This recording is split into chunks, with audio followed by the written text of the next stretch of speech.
There's a permeating sense throughout The Conjuring, The Devil Made Me Do It that the horror franchise has come to a fork in the road. After 2 movies which mined the haunted house setup to great effect, director Michael Schaves reframes the Warrens as paranormal detectives as they try to prove a murderer was not acting of his own volition.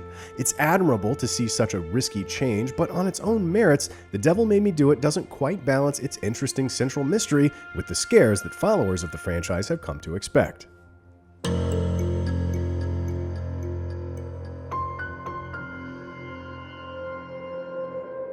The Conjuring franchise has always been marketed on its based on true events credentials, but The Devil Made Me Do It falters out of the gate in how it tries to service both the drama and the facts of the murder committed by Arnie Johnson.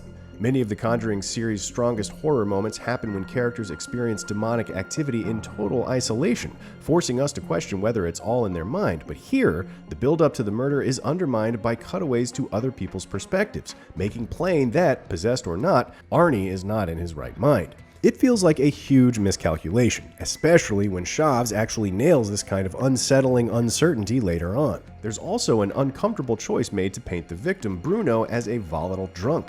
While this may be in keeping with the accounts of the real Johnson and his girlfriend's family, here it feels as if it's being suggested that Bruno had it coming.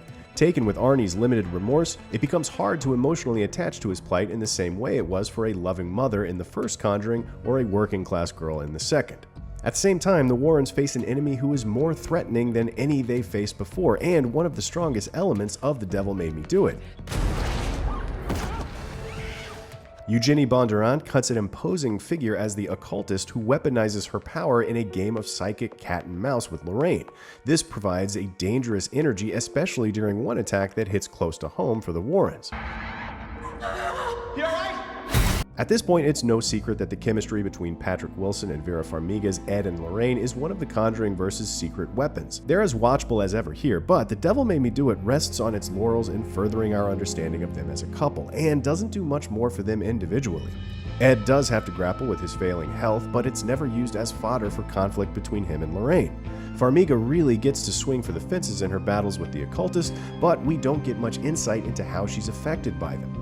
Ed and Lorraine's relationship is most effective in the film's quieter moments, including the understated sweetness of remembering a forgotten memory in a key moment late in the story.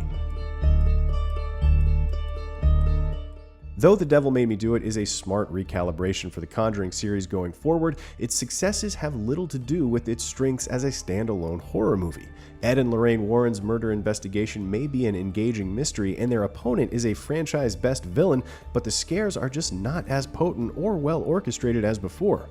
In part, that's because half of them center on a possession victim who's really not easy to root for. Despite that, The Conjuring, The Devil Made Me Do It functions best in how it opens the series up to new kinds of stories to tell in the future. For more movie reviews, keep it locked to IGN. Something terrible happened here.